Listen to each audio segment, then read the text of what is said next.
Autoridad e individuo. 2. 1. La cohesión social y la naturaleza humana. 2. Esta es una obra del filósofo Bertrand Russell. La lealtad moderna a los vastos grupos de nuestros tiempos utiliza todavía el antiguo mecanismo psicológico creado en los días de las tribus pequeñas, por ser fuerte y satisfactorio desde el punto de vista subjetivo. La naturaleza humana congénita, al contrario de lo que enseñan las escuelas y las religiones, la propaganda y las organizaciones económicas, no ha cambiado mucho desde los tiempos en que los hombres empezaron a tener el cerebro del tamaño a que estamos acostumbrados. Instintivamente, dividimos la humanidad en amigos y enemigos. Los amigos, respecto a quienes tenemos una ética de cooperación; los enemigos, respecto a quienes tenemos una ética de competencia. Pero esta división cambia constantemente. En un momento determinado, un hombre odia a su competidor en los negocios. En otro, cuando ambos se ven amenazados por el socialismo o por un enemigo exterior, empieza a considerarlo de pronto como a un hermano. Cuando pasamos más allá de los límites de la familia, siempre es el enemigo exterior el que aporta la fuerza cohesiva. En épocas de seguridad, podemos permitirnos el lujo de odiar a nuestros vecinos, pero en tiempos de peligro tenemos que amarlos. Por lo general, la gente no siente ningún afecto por la persona que se encuentra sentada a su lado en el autobús, pero si lo ha sentido durante la Blitzkrieg, guerra relámpago de los animales. Por eso es difícil encontrar medios para lograr la unidad mundial. Si se estableciera firmemente un Estado mundial, no tendría enemigos que temer, y por lo tanto estaría en peligro de derrumbarse por falta de una fuerza cohesiva.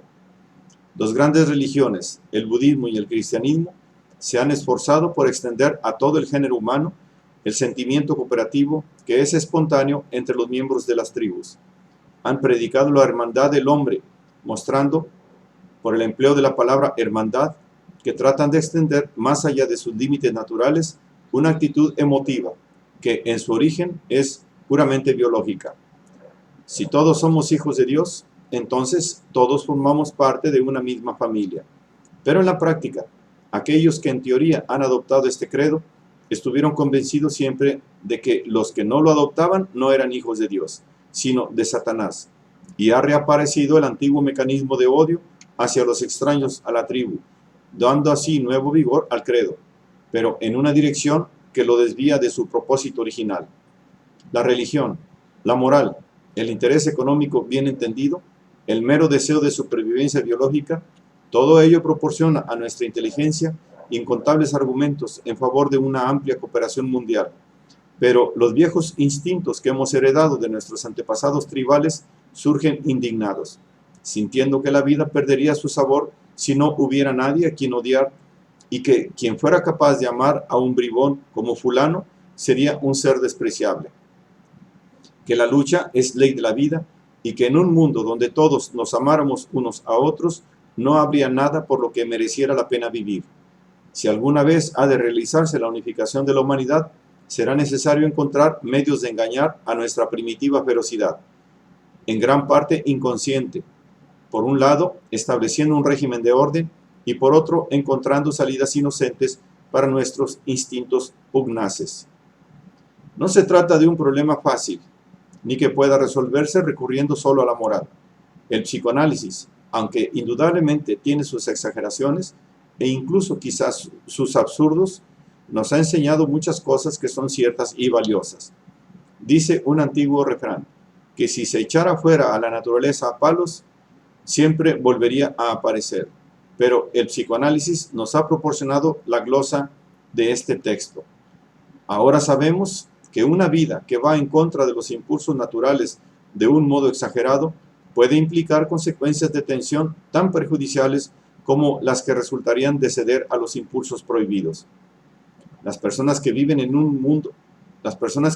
un modo anormal más allá de cierto límite suelen ser envidiosas, malévolas y desprovistas de bondad. Están predispuestas a desarrollar tendencias crueles o, por otra parte, a perder tan completamente la alegría de vivir que dejan de tener capacidad para cualquier esfuerzo. Se ha observado este último resultado entre los salvajes repentinamente puestos en contacto con la civilización moderna. Los antropólogos han descrito cómo los cazadores de cabezas papúes, privados por las autoridades blancas de su deporte habitual, pierden el gusto por todo y no son capaces ya de sentir interés por nada. No quiero dar a entender con esto que se les debería haber permitido continuar cortando cabezas, pero creo que valía la pena que los psicólogos se hubieran tomado la molestia de encontrar alguna actividad inocente con que sustituir la otra. En todas sus partes, el hombre civilizado está, en cierto grado, en la posición de los papúes, víctimas de la virtud. Los hombres tenemos toda clase de impulsos agresivos y también impulsos creadores, a los que la sociedad nos impide entregarnos. Y las alternativas que nos proporciona bajo la forma de partidos de fútbol y lucha libre apenas sirven. Aquel que espera que llegará un día en el que sea posible abolir la guerra, debería pensar seriamente en el problema de satisfacer de un modo inofensivo los instintos que hemos heredado de largas generaciones de salvajes. Por mi parte, encuentro suficiente desahogo con las novelas de detectives, identificándome alternativamente con el asesino y con el detective cazador. Pero sé que hay otros para quienes este desahogo es demasiado moderado y para ellos se debería inventar algo más fuerte. No creo que los seres humanos corrientes puedan ser felices sin pugna, porque la pugnacidad ha sido, desde el origen del hombre, el estímulo para las actividades más serias. Por consiguiente, no debemos intentar abolir la pugna, sino procurar que tome formas que no sean demasiado perjudiciales. Primitivamente, consistía en el conflicto entre dos hombres para ver cuál de ellos asesinaba al otro y a su mujer y a sus hijos. En nuestros tiempos, la pugna bajo la forma de la guerra todavía presenta estas características, pero en el deporte, en la rivalidad literaria y artística y en la política parlamentaria, adquiere formas que hacen muy poco daño y que, sin embargo, ofrecen un escape bastante adecuado para nuestros instintos combativos. Lo que está mal a este respecto no es el que tales formas de lucha sean malas, sino el que constituyan una parte demasiado insignificante de la vida de los hombres y mujeres corrientes. Menos en el caso de la guerra, la civilización moderna ha tendido cada vez más a la seguridad, pero yo no estoy completamente seguro de que la eliminación de todo peligro contribuya a la felicidad. Respecto a este punto, me gustaría citar un pasaje de la New Theory of Human Evolution de Sir Arthur Keith. Los que han visitado los pueblos que viven bajo un régimen de justicia salvaje hablan de la felicidad entre los nativos que viven en tales condiciones. Freya Stark, por ejemplo, dice lo siguiente sobre la Arabia Meridional. Cuando viajé por esa parte del país donde no existe la seguridad, encontré un pueblo que, aunque lamentándose sobre su vida de constante chantaje y robo, era tan optimista y estaba tan lleno de alegría de vivir como cualquier otro de la tierra. El doctor H. K. Fry tuvo una experiencia semejante entre los aborígenes de Australia. Un nativo en estado salvaje, dice, vive en constante peligro. Se encuentra rodeado siempre de espíritus hostiles. Sin embargo, es alegre y apacible, indulgente con sus hijos y bondadoso con sus ancianos padres. Mi tercer ejemplo está tomado de los indios cuervo de América, que han estado viviendo bajo la vigilancia del doctor R. Lowrie desde hace muchos años, y que ahora viven en seguridad dentro de un territorio reservado. Preguntad a un cuervo, dice el doctor Lowrie, si prefiere sentirse en seguridad como ahora o en peligro como antiguamente, y su contestación será en peligro como antiguamente. En él había gloria. Estoy dando por supuesto que las condiciones salvajes de vida que he descrito eran semejantes a las que conoció la humanidad durante todo el periodo prístino de su evolución. En esas condiciones, entre las cuales figuraba también la práctica de la venganza sangrienta, se forjó la naturaleza y el carácter del hombre. Tales efectos de la psicología humana explican algunas cosas que, para mí al menos, eran sorprendentes cuando en 1914 me di cuenta de ellas por primera vez. Muchas personas son más felices en tiempos de guerra que en tiempos de paz, con tal de que el sufrimiento directo ocasionado por la lucha no caiga sobre ellos personalmente con excesivo vigor. Una vida tranquila puede ser una vida más bien aburrida. La existencia monótona de un ciudadano de buena conducta que se gane decorosamente la vida con cualquier trabajo modesto deja completamente insatisfecha toda esa parte de su naturaleza que, si hubiera vivido 400.000 años antes, habría encontrado amplia satisfacción en procurarse alimento, en cercenar las cabezas de los enemigos y en eludir las atenciones de los tigres. Cuando llega la guerra, el empleado de banco puede escapar y convertirse en un comando, sintiendo que al fin está viviendo según los imperativos de la naturaleza. Pero, desgraciadamente, la ciencia ha puesto en nuestras manos medios tan enormemente poderosos para satisfacer nuestros instintos destructivos que, al dejarles campo libre, ya no cumplen ninguna función evolutiva, como ocurría cuando los hombres estaban divididos en pequeñas tribus. El problema de estar en paz con nuestros impulsos anárquicos es un problema al que no se ha prestado la debida atención, pero que cada vez resulta más urgente a medida que avanza la técnica científica. Desde el punto de vista puramente biológico, es una desdicha que el lado destructivo de la técnica haya avanzado con mucha más rapidez que el lado creador.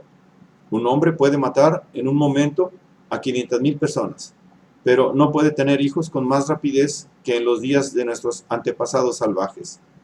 Si a un hombre le fuera posible tener 500.000 hijos con la prontitud con que es capaz de destruir por medio de una bomba atómica a 500.000 enemigos, podríamos, a costa de enormes sufrimientos, abandonar el problema biológico a la lucha por la existencia y a la supervivencia del más apto. Pero en el mundo moderno ya no se cuenta confiadamente con el antiguo mecanismo de evolución.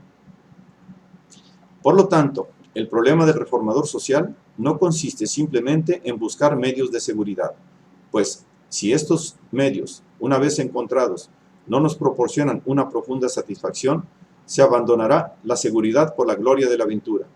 El problema consiste más bien en combinar el grado de seguridad que es esencial para las especies con las formas de aventura, de peligro y de pugna que sean compatibles con la vida civilizada.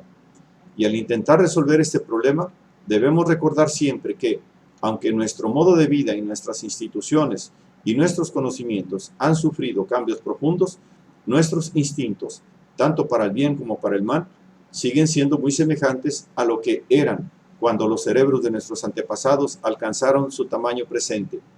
Yo no creo que sea imposible la reconciliación de los impulsos primitivos con la vida civilizada, y los estudios de los antropólogos han demostrado la amplia adaptabilidad de la naturaleza humana a diferentes tipos de cultura. Pero tampoco creo que esto pueda lograrse por la total exclusión de cualquier impulso básico. Una vida sin elemento de aventura será probablemente poco satisfactoria, pero una vida en que se permita que la aventura tome una forma cualquiera, con seguridad será corta. Creo que quizás la esencia de la cuestión se encierra en la frase de los indios americanos que he citado hace un momento, en la que se expresa añoranza de la antigua vida, porque en ella había gloria. Toda persona enérgica necesita algo que pueda considerarse gloria. Hay gente que lo logra, estrellas de cine, atletas famosos, jefes militares e incluso unos cuantos políticos, pero son una pequeña minoría, y para el resto queda el soñar despiertos. Y de esta clase de ensoñación nos provee el cine, las novelas de aventura del oeste salvaje y el poder imaginativo de cada cual. No soy de los que consideran enteramente nocivos estos sueños en estado de vigilia. Son una parte esencial de la vida imaginativa, pero cuando a través de una larga existencia no hay medio de relacionarlos con la realidad, pueden volverse nocivos e incluso peligrosos para la cordura. Quizás todavía sea posible, incluso en nuestro mundo mecánico, encontrar alguna salida verdadera para los impulsos que están ahora limitados al reino de la fantasía. En interés de la estabilidad, hay que esperar que esto llegue a ser posible, porque, de no ser así, las filosofías destructivas arrasarán periódicamente lo mejor de las realizaciones humanas. Si ha de impedirse esto, el salvaje que cada uno lleva dentro de sí encontrará alguna salida no compatible con la vida civilizada ni con la felicidad de su vecino igualmente salvaje.